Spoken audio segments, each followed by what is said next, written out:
Hi friends, నేను మీ నాగమణి. ములక్కాయ, వంకాయ అన్నీ వేసుకోవచ్చండి, చాలా టేస్ట్గా ఉంటుంది. ఈ చిలకడ దుంప ముక్కలు ఎగ్గు పులుసులో చాలా టేస్ట్గా ఉంటున్నాయి. ఎగ్గు కూడా బాయిల్ చేసి పెట్టుకున్నాము, ఒక 2 ఎగ్స్. పోపు కూడా చక్కగా చిటపట్లు ఆడేస్తుంది కదా, ఇవి ఆవాలు చక్కగా వేగిపోయింది. ముందుగా కట్ చేసి పెట్టుకున్న ఆనియన్స్ వేసుకుందామండి. చాలా టేస్ట్గా ఉంటుందండి, అయితే ఎక్సలెంట్గా ఉంటుందండి ఎగ్గు చిలకడ దుంప. మీరు కూడా మీ ఇంట్లో ట్రై చేసి చూడండి, చాలా టేస్ట్గా ఉంటుంది. దాంతో మళ్ళీ ములక్కాయ, వంకాయ కూడా యాడ్ చేసుకోండి, చాలా టేస్ట్. ఉల్లిపాయ వేగిపోయింది కదండి, ముందుగా కట్ చేసి పెట్టుకున్న చిలకడ దుంప ముక్కలు వేసేసుకుందాము. పులుసులో ఎప్పుడైనా చిలకడ దుంప సన్న ముక్కలు బాగోవండి, పెద్దగా ఉంటేనే టేస్ట్ ఉంటాయి. టమాటో కూడా వేసేసుకున్నాం.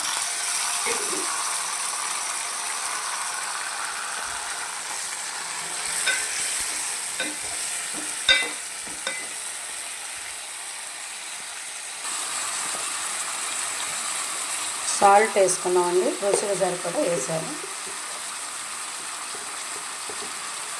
కొంచెం పసుపు.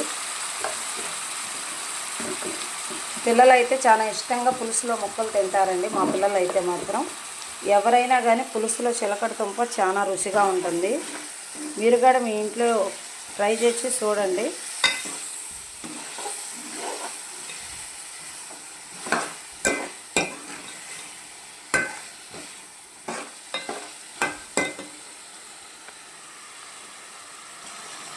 కారం కూడా వేసి ఈరోజు అయితే మా ఇంట్లో చిలకడ దుంప ఎగ్గు పులుసు అండి, సూపర్గా ఉంటుంది.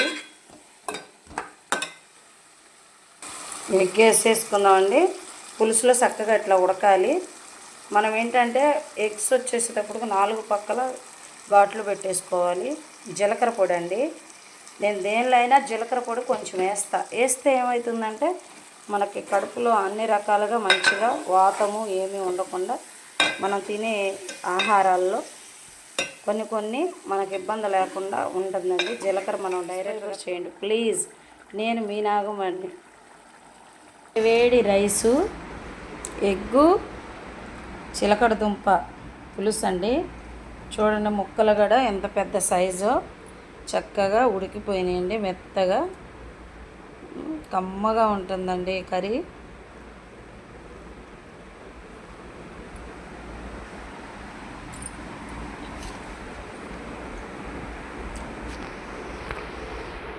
పుల్లగా కారంగా చాలా టేస్ట్గా ఉందండి.